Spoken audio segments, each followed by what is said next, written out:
All right, let's get started. I'll call this meeting to order. We'll start with the Pledge of Allegiance. Pledge allegiance to the flag of the United States of America and to the republic for which it stands, one nation, under God, indivisible, with liberty and justice for all.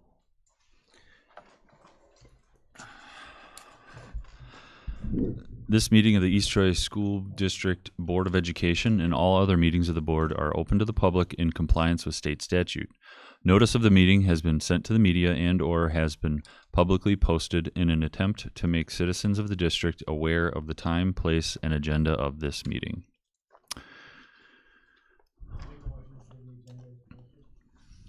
I'll second. All right, any discussion? All those in favor, say aye. Aye. Opposed? Motion carries. Public participation. Would anyone like to speak this evening? All right. Hearing none, we'll move on to our discussion and action items. First up is staffing recommendations.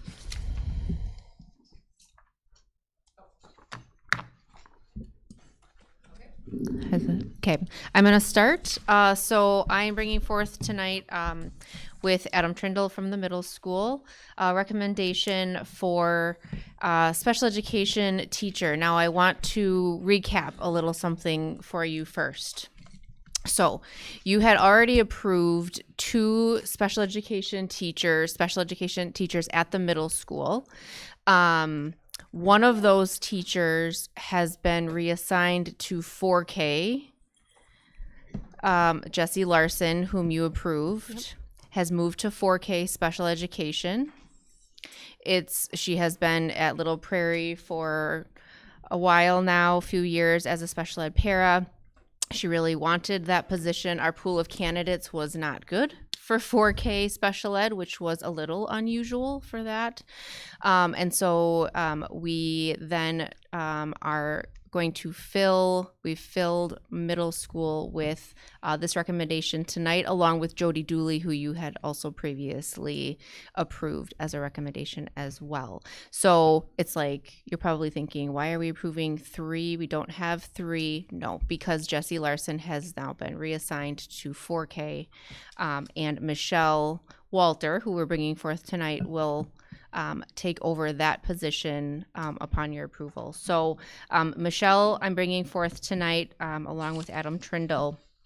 Now, not for a lack of candidates in the middle school pool, right? You'll see that there was a number of candidates, about 30.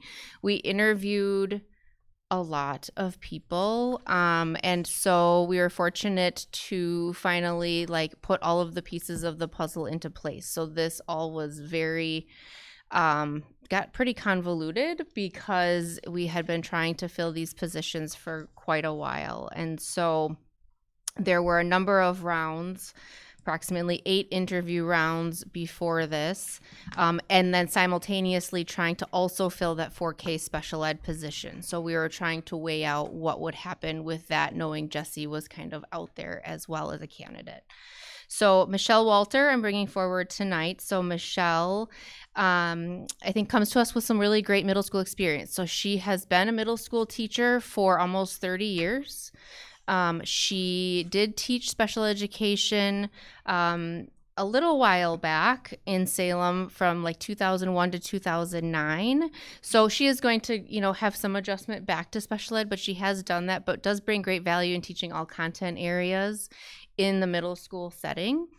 So she's excited to come and join that team over at the middle school. So references say she's extremely dependable, hardworking, and a strong advocate. That came through in her references, is that she wants what's best for all students, and she's able to build strong relationships to promote independence and success.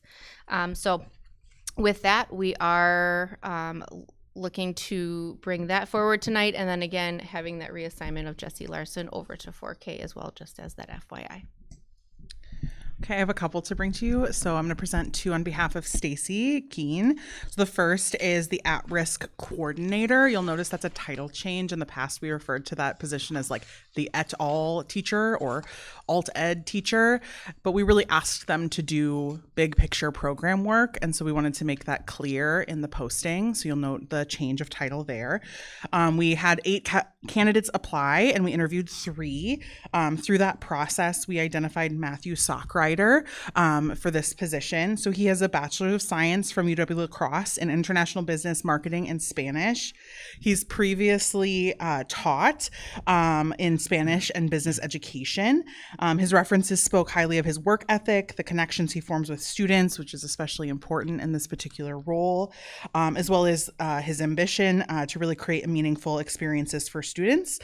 He's going to be completing both a special education license and then an alt ed license next year. So he'll be adding these licenses as we go, which is very common when we talk about alternative education. So that's Matt Sockrider for the at-risk program coordinator. The second one I'm bringing on behalf of Stacy is Ryan Vodnik as the academic interventionist. You may recognize that name. He worked here as an English teacher for several years and then filled in as a long-term sub last year. And we are very excited to welcome him back into the district. He is very connected to the community. He's continued to coach cross country even last year when he wasn't on staff at the beginning of the year. And he's very excited to take on a new role also in the alt ed world. So Matt Sockrider's position is housed out of district office. Ryan Vodnik will be housed here out of the high school. And those two really work together to support our students who are at risk of not graduating.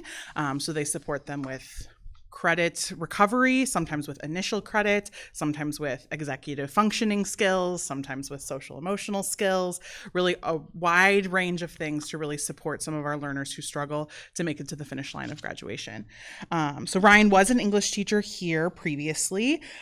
He is going to be earning his alt ed certificate this year through a program at Concordia University in Mequon, and we're very excited to welcome him back. And then I have one more, which is the middle school reading support teacher. So this is filling a vacancy left because Jessie Smith became our Dean of Students, which you previously approved. And then we relocated Sarah Schmitz from the reading support teacher into the ELA classroom to fill Jessie Smith's role. So that's an area that she's been interested in. She's wanted to stay at the middle school and continue to build the school culture there. She's very instrumental in our PBIS team, planning our trimester reward days, all of these things. So she wanted to stay in that building and be in the classroom. So she's going to be taking on Jessie's role in the ELA classroom. So we interviewed 5 candidates out of the 7 that applied to fill the middle school reading support teacher role. We actually had phenomenal candidates. It's probably the best pool of candidates I've interviewed in a long time. Every single one of them was hireable, which is not always the case.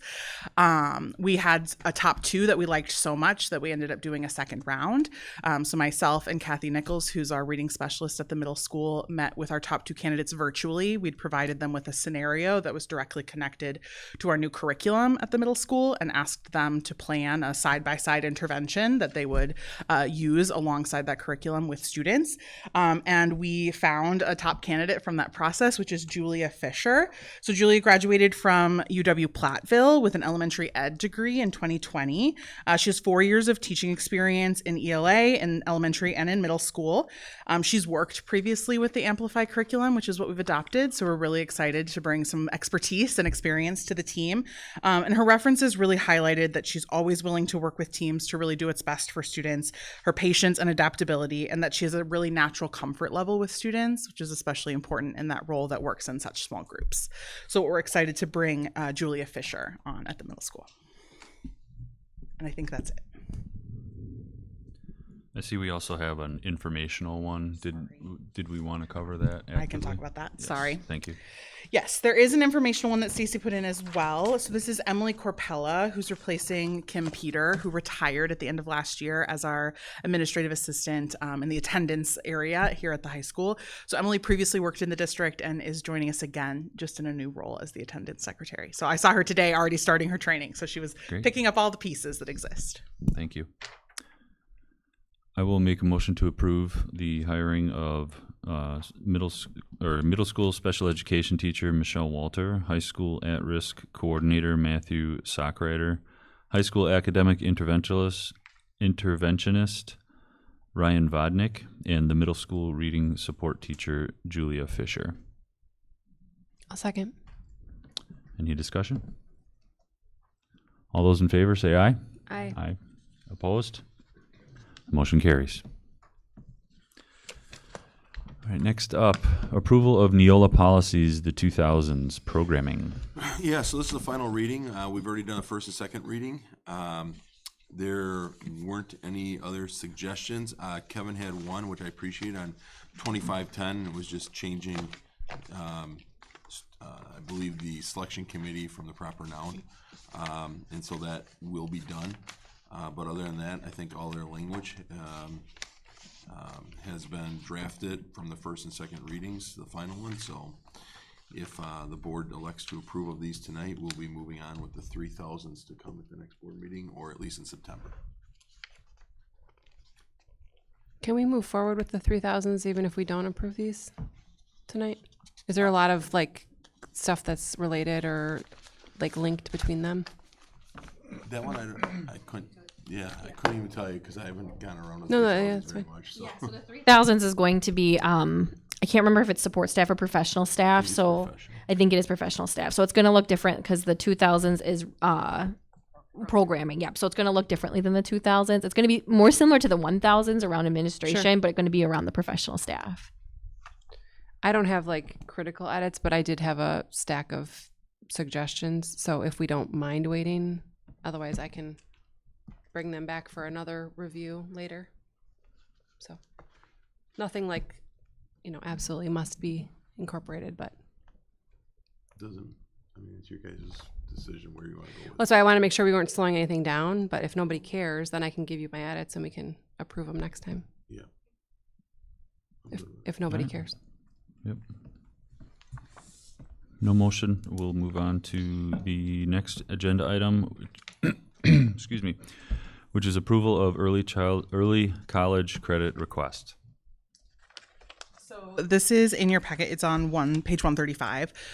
So this is an amended request for early college credit. As you'll remember, you approve early college credit and start college now in the fall and in the spring to then allow students to enroll the following semester at the university or the college. What we're finding more and more is that while these colleges and universities are highly advertising to our students, high school students are the last ones to kind of get in for registration and get their courses selected. And so we have students who've, laid out what they want to take, they go to register and those classes are full, or they're not running those classes, or there are other issues that exist.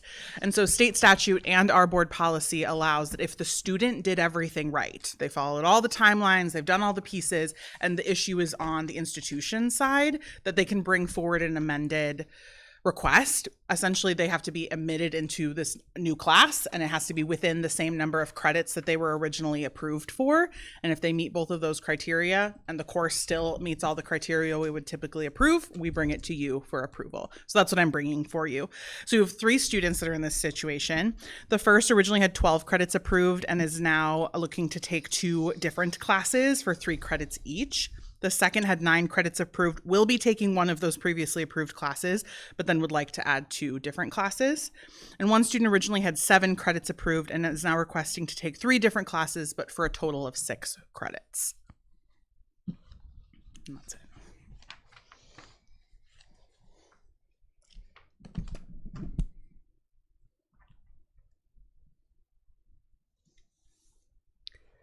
I move the approval of the early college credit requests as they were laid out. Any discussion? All those in favor say aye. Aye. Opposed? The motion carries.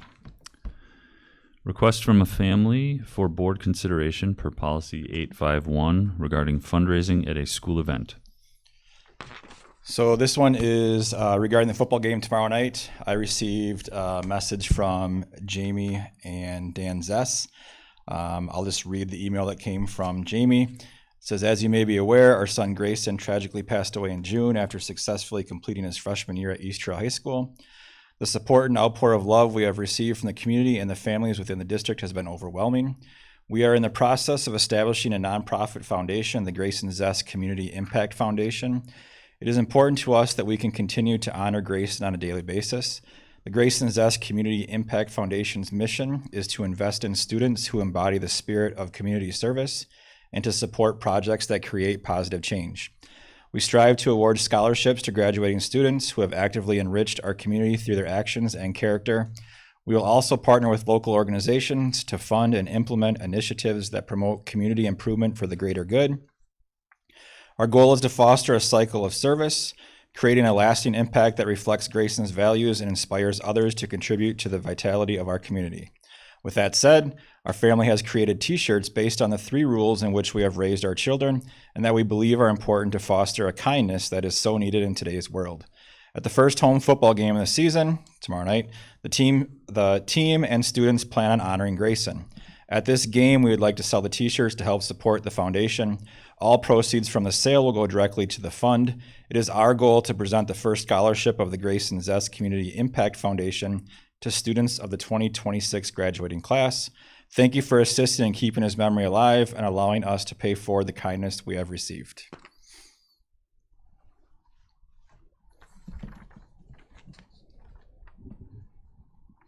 Do we know what the message printed on the shirt says? We do. I can show you. Hold on. Somebody's looked at it, nobody has concerns with it. Okay. Yes, yes. That's enough for me. I have not personally seen it, but we have people. It's be kind, be respectful, show up. And the reason we even, just so people are aware, the reason we even brought it forth was, right, following a policy which says that we may seek exception through board authorization, which is within 851. And I believe that this obviously falls within that. Due to the fact of the time, to be forthright, since our board meeting got delayed on August 11th, right, canceled really, and this was on that docket, I gave Brian the green light to go ahead after we knew the verbiage, because we obviously were in a time-sensitive manner. But we still need to have the board, per at least policy, make a formal motion of approval.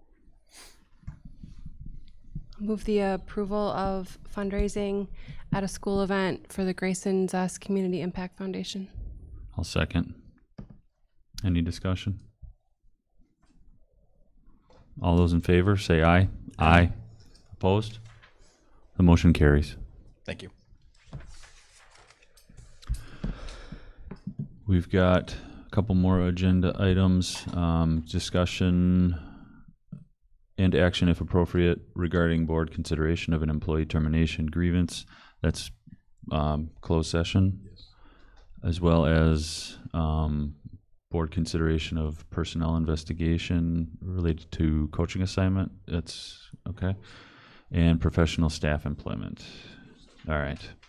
I'll make a motion to go to executive session for discussion and action, if appropriate, regarding board consideration of an employee termination grievance appeal, personnel investigation related to coaching assignment hiring process, and whether to present the summary of investigation and professional staff employment, personnel, teaching contract, and resignation as provided under State Statute 19.851B, 19.851C, 19.851F, and 19.851G. I'll second. We'll do a roll call. Steve? Yes. Kevin? Yes. Anna? Yes. And I vote yes. We're in executive session.